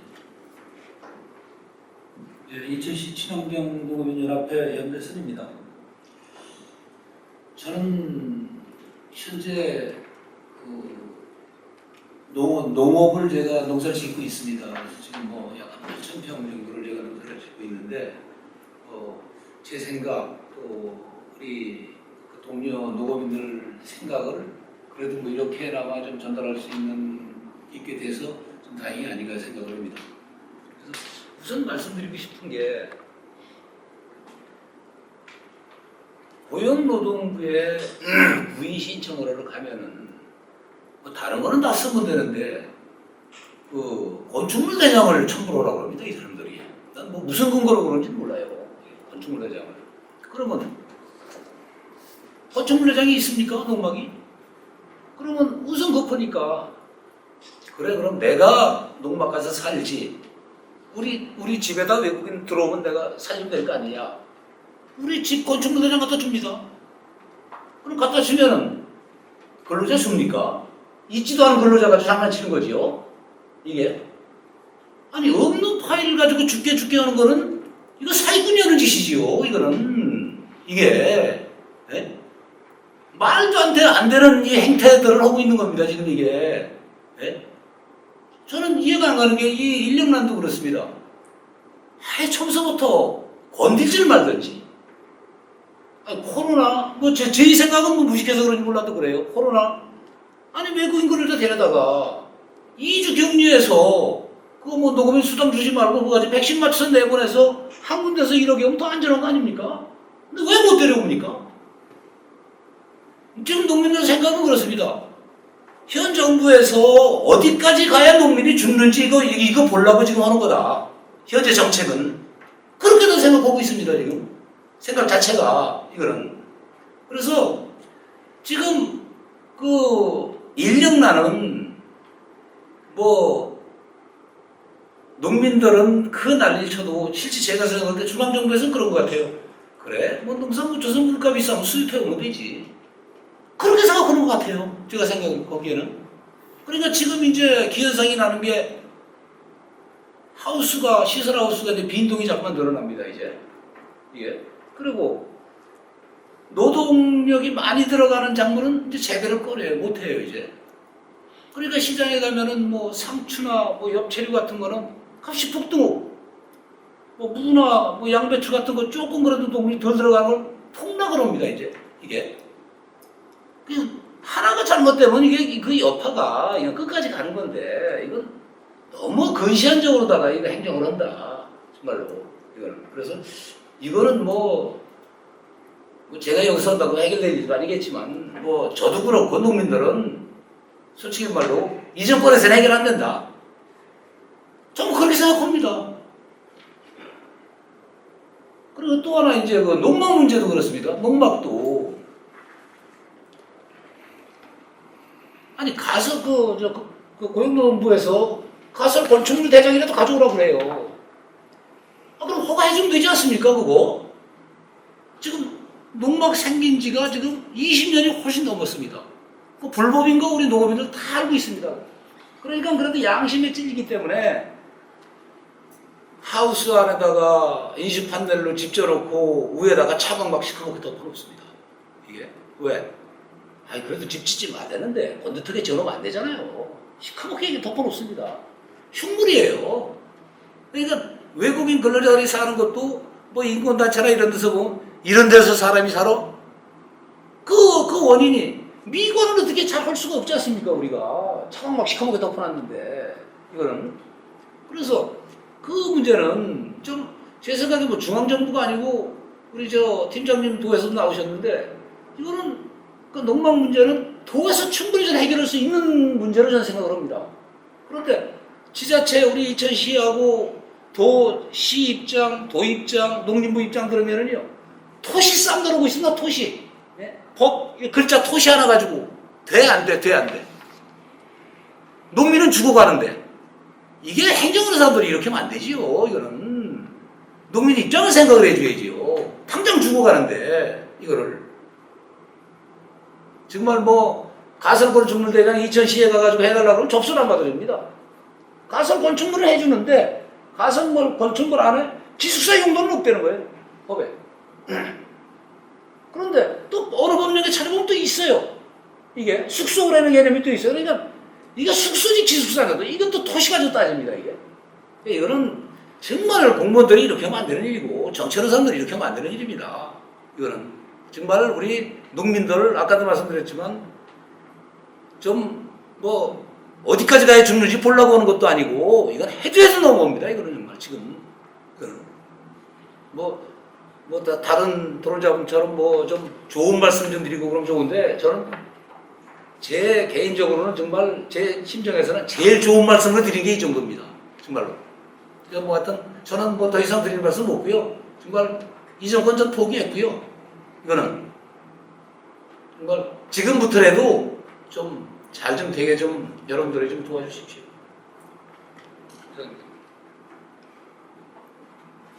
네, 말씀 잘 들었습니다. 세 분, 백종수 기자님, 그다음에 김영태 팀장님, 그다음에 연대술 회장님 이렇게 세 분 말씀 잘 들었고요. 그 밖에 여기 지금 민간 연정하고 관련해서 위원님들이 몇 분 와 계십니다. 그래서 말씀하실 거 있으시면 좀 해주시면 좋을 것 같습니다. 김상규 회장님 뭐 말씀하실 거 없나요? 네, 좀 할게요. 네, 하십시오. 현재 교수님, 마이크 좀 갖다 대주세요. 네, 반갑습니다. 경기침농위원회 김상규입니다. 이수미 박사님 그리고 우리 김상용 팀장님 말씀 잘 들었고요. 그리고 토론자분들 토론 잘 들었습니다. 근데 이제 농업 문제를 어떻게 바라볼 거냐라고 하는 근본적인 것을 이야기 안 할 수 없을 것 같아요. 그러니까 이제 이수미 박사님도 제안하셨다시피 농업은 공공성에 일정하게 기반한다. 그러면 이 농업 문제를 바라볼 때 국가나 지방정부가 광역정부든 어떤 정도의 역할을 할 거냐라고 하는 것을 이제는 구체화해야 되는 것이 필요하지 않나 라고 하는 부분입니다. 이게 누구 문제다라고 하는 것도 있지만 지금 농촌에 저희 이제 2000친농위원회 이대순 회장님 말씀하셨다시피 농민은 당장 죽을 정도로 어려운데 중앙정부는 각 부처 간에 자부 가지고 책임의 소재 가지고 이걸 따지고 있는 이런 상황들을 보면서 사실은 현장은 정말 좀 안타까움 그리고 이제 그런 어떤 문제들을 해결하고자 하는 의지가 있는 거냐 정말 이 정부가 이런 정도로까지 이야기를 하고 있는 이 상황들을 보면서 정말 안타깝다라고 하는 부분이고요. 그리고 31개 시군뿐만 아니고 광역도 일정하게 역할을 좀 해야 될 것 같다라고 하는 제안을 좀 드리고 싶어요. 그러니까 이제 농정해양국 내에 농업 인력과 관련된 것을 정말 좀 벌써 2년 가까이 문제가 되고 있는데 이 문제를 해결하고자 하는 좀 강한 의지가 있는 거냐. 이제 김용욱 과장님 지난번에 좀 같이 토론할 자리가 있어서 토론을 했는데 실제로는 좀 노력해야 된다. 농촌에 어려움이 있는데 그 어려움을 해결하고자 하는 부분을 내일이 아닌 것처럼 바라보는 그런 어떤 부서의 어떤 좀 무사한 일 이 부분을 근본적으로 좀 해결해야 되겠다라고 하는 제안을 드리고 싶어요. 그 부분은 전담 인원 배치와 예산의 문제다. 라고 저는 생각이 듭니다.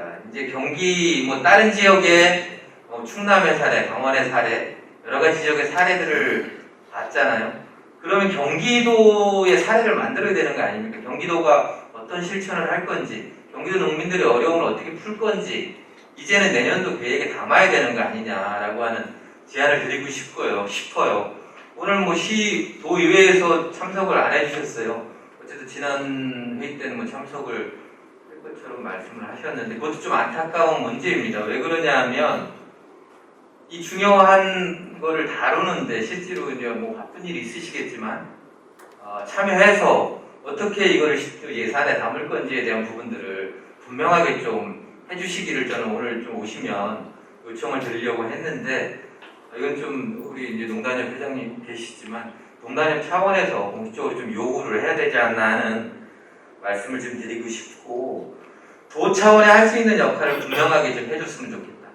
인력 문제를 푸는 것도 다른 시도보다 다른 광역도보다 경기도가 못해서는 안 되는 거 아니냐라고 하는 부분 좀 분명하게 제안드리고 싶고요. 그리고 또 하나는 뭐 가장 비근하게 할 수 있는 거는 조례 포함해서 할 수 있는 인력 지원 플러스 중간 지원 조직 이런 부분들을 양성하고 할 수 있는 법적 근거를 만드는 것부터 좀 경기도는 해주시기를 요청드릴게요.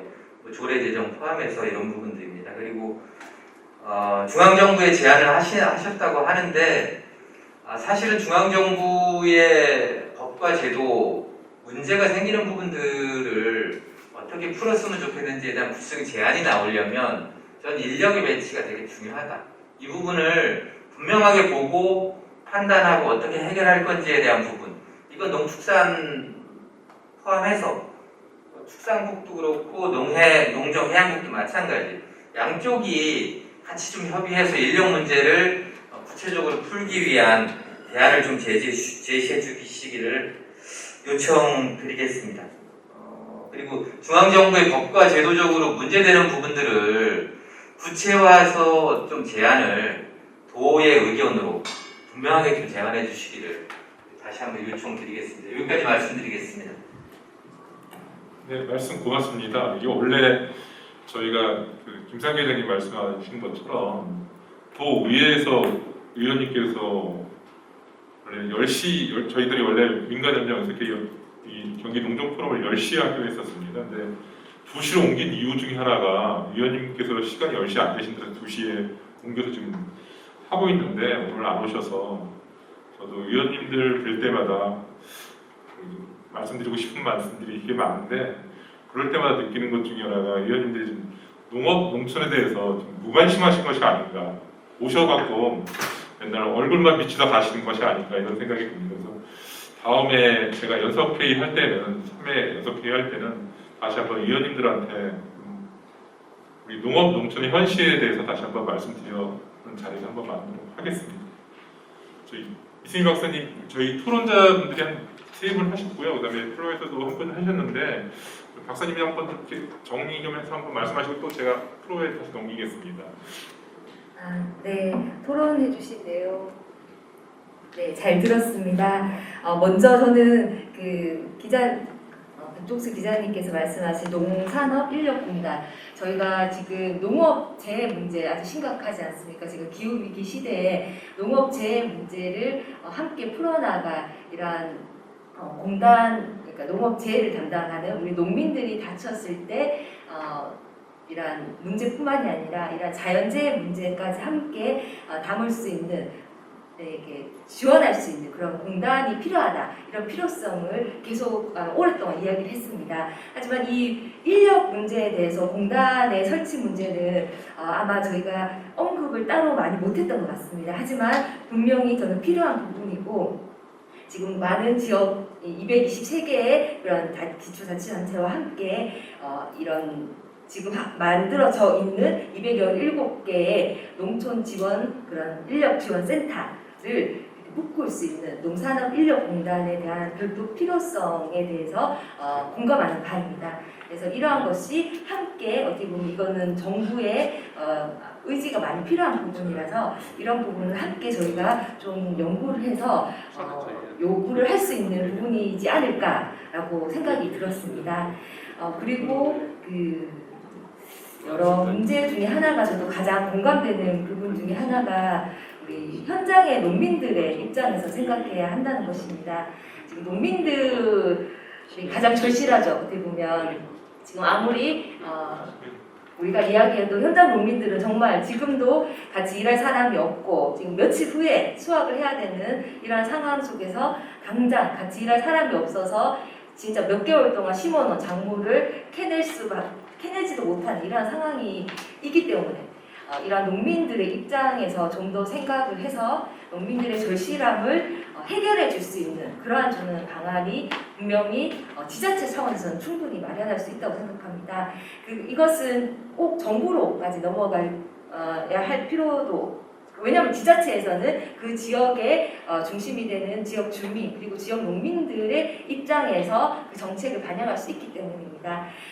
우리가 농민수당이 지금 3년 정도 됐죠. 근데 경기도의 그런 꾸준한 뚝심으로 농민 기본소득 도입했습니다. 그래서 이제 올해 하반기부터 6개 지자체 농민 기본소득 도입이 됩니다. 저는 그것처럼 경기도가 시작은 늦었지만, 시작은 다른 전남이나 전북에 비해서 3년이라는 시간이 늦었지만 저는 경기도에서 충분히 경기도의 의지와 더 선진적으로 정책을 추진하고자 하는 의지로 저는 농민 기본소득 그리고 더 나아가 농촌 기본소득을 이야기하고 있는 것이라고 생각합니다. 그렇기 때문에 이 농촌 인력 문제 또한 마찬가지입니다. 충남에서 하고 있는 맞춤형 농촌 그런 농작업 지원단 그리고 전남이나 정부, 그리고 지금 계속 이러한 농촌 인력 문제에 대한 토론회는 계속 연달아서 개최될 예정입니다. 경북, 전남, 나주에서도 지금 계획이 되어 있는 상태인데 이것처럼 다른 지역에서 하고 있는 좋은 선진적인 정책을 가지고 경기도에 맞는 경기도 시군에 적합한 정책으로, 자체 정책으로 만들어내는 것 또한 저는 충분히 우리 경기도청에서 함께 해줄 수 있을 것이라고 생각합니다. 지금 이것은 좀 단편적인 얘기긴 하지만 농업, 농촌 그리고 수산까지 해서 예산을 보면 9개 도 중에 경기도 예산이 가장 많습니다. 경기도 2021년 예산이 28조 8,724억 원, 본 예산만 해서 28조가 넘는 예산이죠. 하지만 농림업 쪽의 비중은 3.4%밖에 되지 않습니다. 가장 낮습니다. 9개 도 중에서. 가장 높은 도가 전남도 약 20%, 19.6%를 농림, 해양 수산 쪽 예산 비중으로 두고 있습니다. 저는 그렇기 때문에 충분히 재정력 뒷받침하고 있는 경기도에서 지금 가장 절실한, 절박한 농촌 인력 문제에 예산 투입해서 저는 좋은 정책 만들어 내실 거라고 믿습니다. 감사합니다. 또 다른 분 위원님들 중에서 말씀하실 분 계시나요? 김성철 원장님 뭐 말씀하실 거 없으세요? 윤세구 회장님 뭐 말씀하실 거? 마이크 좀 재계 선생님.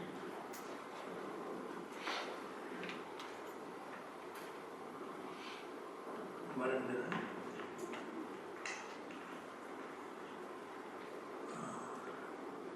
토론이 2차 토론인데 저는 이 토론을 들으면서 이게 토론이 중요한 거 아닌가 이런 생각을 했어요. 토론을 위한 토론이 되고 있다. 토론에 대해서 토론을 하면은 뭐 반영이 되는 게 있어야죠. 근데 이제 반영을 하기 위해서 토론을 하는 거지만 제가 뭐 새로운 안을 제시하는 것보다 여러분들이 좋은 말씀을 다 해주신 것 같아요.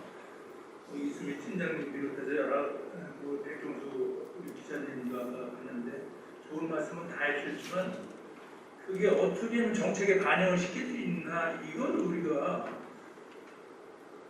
거기에 연계되어 있는 우리 공무원이라든지 뭐 이런 연계되어 있는 분들이 정책에 반영될 수 있도록 하는 게 더 중요하지. 토론을 2차, 3차, 4차 계속 해도 우리끼리 이렇게 얘기해서는 아무 소용이 없다는 그런 생각을 했는데 아무튼 지금 농촌이 사실상 많이 어렵습니다. 어려운 건 사실이고 이거 타개하기 위해서 지난번에 내가 그래서 농협도 이 자리에 들어와야 된다는 말씀을 드렸는데 오늘 농협에서 좀 맞이해서 고맙습니다.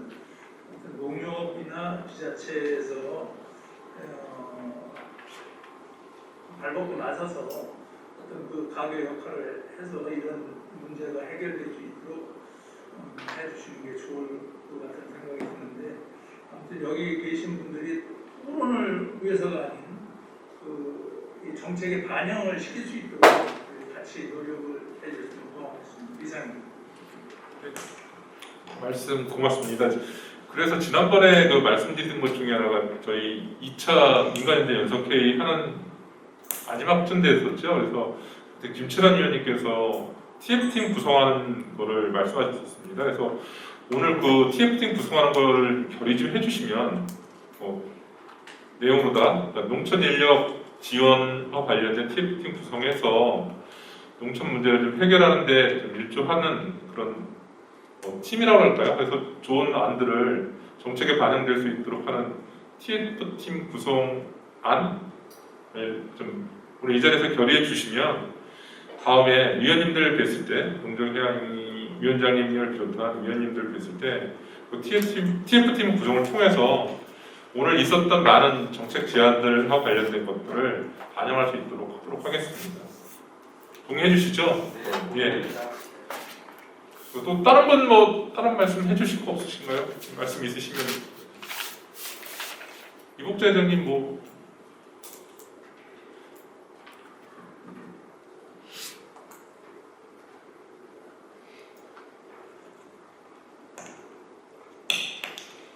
네, 발표와 토론 그리고 여러분들의 말씀 굉장히 잘 들었어요.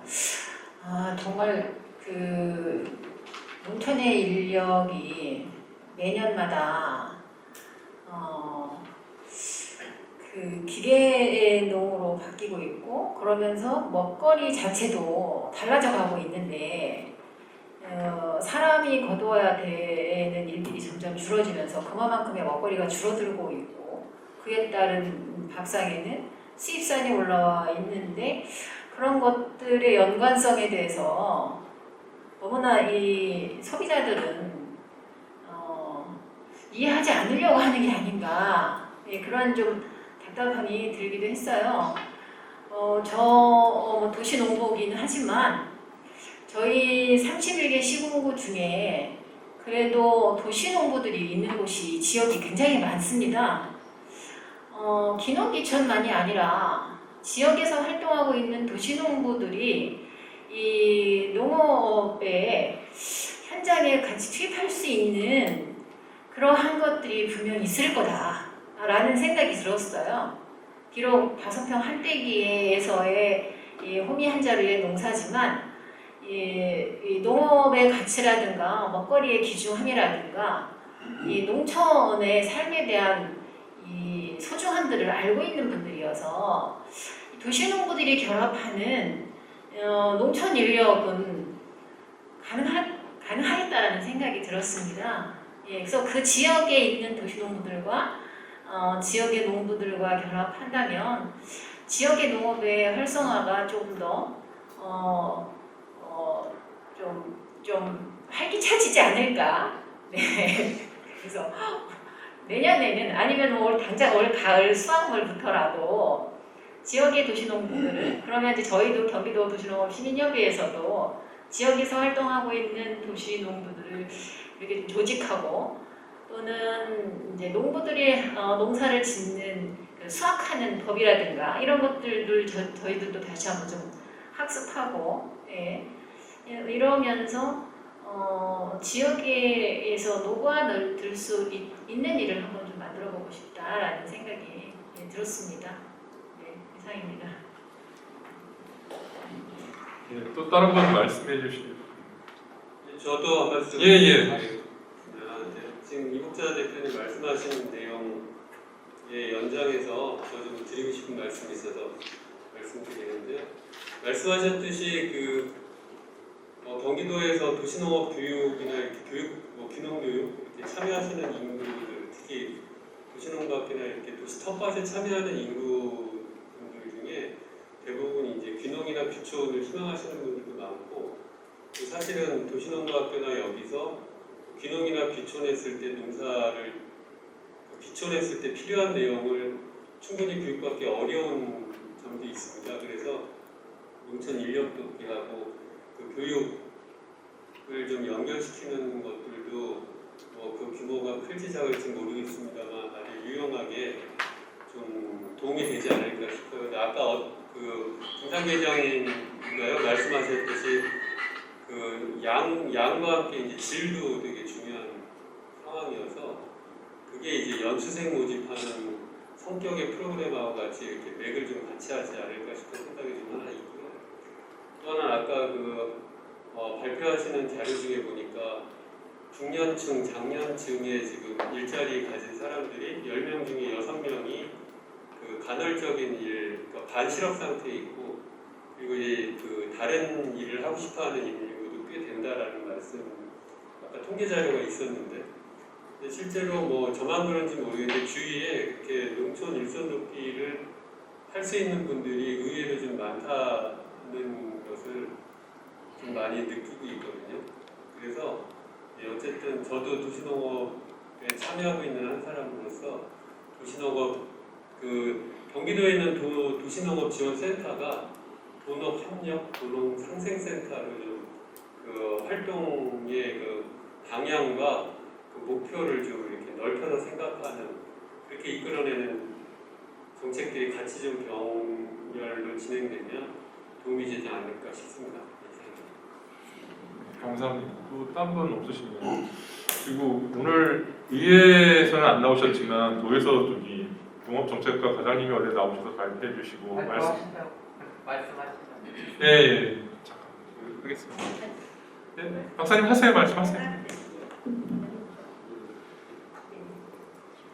아니요, 저는 이제 노인 분야 쪽 연구하는 입장에서 좀 새로운 분야에서 농업을 들여다보는 측면에서 오늘 굉장히 많은 생각을 하게 됐어요. 그래서 발표하고 토론하시는 내용들 들으면서 저희 분야에서 고민하는 부분이 여기서도 많구나 이런 생각을 했습니다. 그래서 저희 이제 노인 쪽 문제에서도 그 요양보호사들의 인력 돌봄 케어 문제가 굉장히 대두되고 있는데 이쪽에서도 그 인력 문제, 인력 부족 말씀들을 하셔가지고 영역마다 같은 내용들의 고민을 하고 있구나라는 생각을 했고 그리고 또 이제 그러면서 이제 오버랩하면서 좀 와닿는 부분들, 공감한 부분들을 조금 몇 가지만 말씀을 드리면 그리고 또 혹시 제가 지금 말씀드리는 게 정말 현장에서는 급박한 현안이 산재하고 있는데 뭐 이상한 소리 한다, 뭐 맥락에 안 맞다 이런 말씀을 주실 수도 있는데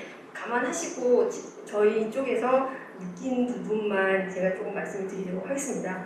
그래서 말씀하신 내용들 중에서 그 미등록 39만 명 이 부분의 양성화는 정말 적극 추진하는 게 바람직하지 않겠는가 이런 생각을 공감 충분히 했고요.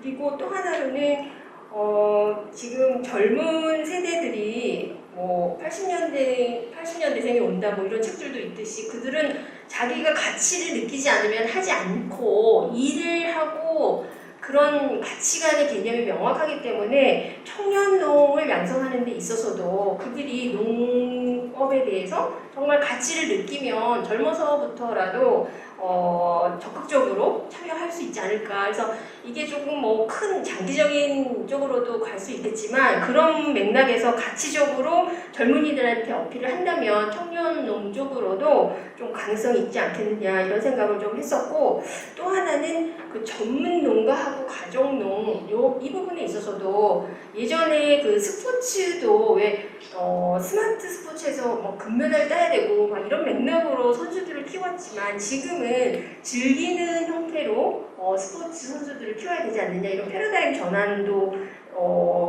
오는 그런 추세인 것 같아요. 그래서 농업의 개념에 있어서도 전문농으로 정말 철저하게 지원을 해주는 부분 그리고 가치로서 정말 가정농으로서 할 수 있도록 그런 여건을 만들어주는 그리고 조금 전에 말씀 주셨던 그 도시농부 그쪽 적극 저도 공감한 부분이거든요. 그래서 그런 쪽으로 핵심적으로 좀 전략하지 않으면 정말 뭐 메타버스가 오고 있는데 이 농업 어떻게 할 거냐 이런 얘기들 저희들 조금 한 번씩은 생각을 해보면서 이 사회 변화하는 것도 같이 가야 되지 않을까 이런 생각을 개인적으로는 조금 했습니다. 그리고 또 하나 마지막으로는 그 중장년층에 있어서도 정말 뭐 그 한 직종을 갖는 게 아니라 한 사람이 다직종으로 하고 있는 그런 층도 많이 있어요. 그래서 예를 들어서 일을 선택하는 데 있어서도 도시농에서 그러니까 농업을 할 수 있는 부분도 있고 아니면 또 다른 다양한 형태의 그 직종을 자기들이 서너 개씩 하는 그런 그 사람들도 있기 때문에 그런 면에서도 좀 시야를 넓혀서 이 농업 부분에 있어서도 접근을 한다면 또 새로운 그 출발구를 찾을 수 있지 않을까 이런 생각을 했고 오늘 제가 들으면서 저도 또 경기도 노인 실태 조사를 이번에 했습니다. 2021년도 그래서 도시하고 농촌의 그 차이점이 분명히 나타날 것 같은데 그런 부분을 노인 쪽으로 들여다보면서 오늘 주신 여러 가지 팁들이 굉장히 많아서 그거랑 연동시켜서 또 새로운 지원 정책을 또 저희 입장에서는 또 제안할 수 있으면 참 좋겠다 그런 생각을 해서 두서없이 좀 말씀을 좀 드렸습니다. 네. 감사합니다. 예, 말씀 감사합니다. 또 다른 분 없으시면 지금 마무리 발언으로 가겠습니다. 도의회의 역할도 되게 중요하지만 도청의 또 역할도 되게 중요한 것 같습니다. 그래서 오늘 원래 농업정책과 과장님께서 오셔서 말씀하시면 오늘 말씀하신 여러 정책 제안들에 대해서 좀 반영해달라고 말씀을 드릴 텐데 그러지 못한 측면이 있습니다. 그래서 그럼에도 불구하고 우리 팀장님이 오셨으니까 팀장님께서도 간단하게 한 말씀 해주시고 가는 게 좋지 않을까요? 저희 팀에서 지금 상당히 많은 업무를 지금 하고 있어요. 그런데 제일 힘든 업무가 이 청년농, 후계농 육성하는 부분하고 최근에 이제 불거진 농촌 인력 관련된 문제가 저희가 지금 상당히 힘든데요. 특히 답이 잘 안 보이더라고요. 저희 쪽에서 봤을 때. 그래서 오늘 얘기 들어보니까요. 상당히 좋은 얘기가 많았던 것 같고요. 저희가 정책적으로 반영할 수 있는 부분들은 좀 검토를 해서 반영할 수 있게 노력하겠습니다. 근데 이게 저희 동안의 또 문제가 아니고요. 이게 농촌 인력이라든가 어떤 여러 가지 문제를 저희도 회의 참여하면서 느끼는 게 농식품부나 도나 시군이나 정확하게 지금 실태 파악을 지금 거의 못하고 있는 진짜로 솔직히 까놓고 얘기해서 시군에 저희가 전화를 하면 대화가 안 돼요. 농촌 인력이 얼마나 부족하고 무엇을 도와줘야 되는지 저희가 공문을 계속해서 보내도 실제 대화가 안 되는 상황이에요. 그렇다 보니까 저희도 이런 자리에서 이런 말씀 많이 듣고 했으니까 그래도 좀 많이 관심 갖고 하겠습니다. 감사합니다. 네, 그러면 이상으로 2021년도 민간정의 연석 회의 제2차 경기농정 코로나 시대에 농촌 노동력 운영 현황과 대안이라는 주제를 가지고 했었는데요. 오늘 발표해 주신 두 분, 김상현 팀장님하고 이수미 박사님 고생하셨고요. 그다음에 그 밖에 토론해 주신 세 분한테 다시 한번 감사드리고요. 오늘 참석해 주신 민간정의 연석회의 위원님들에게 다시 한번 감사드립니다. 이상으로 마치도록 하겠습니다. 네, 고생하셨습니다.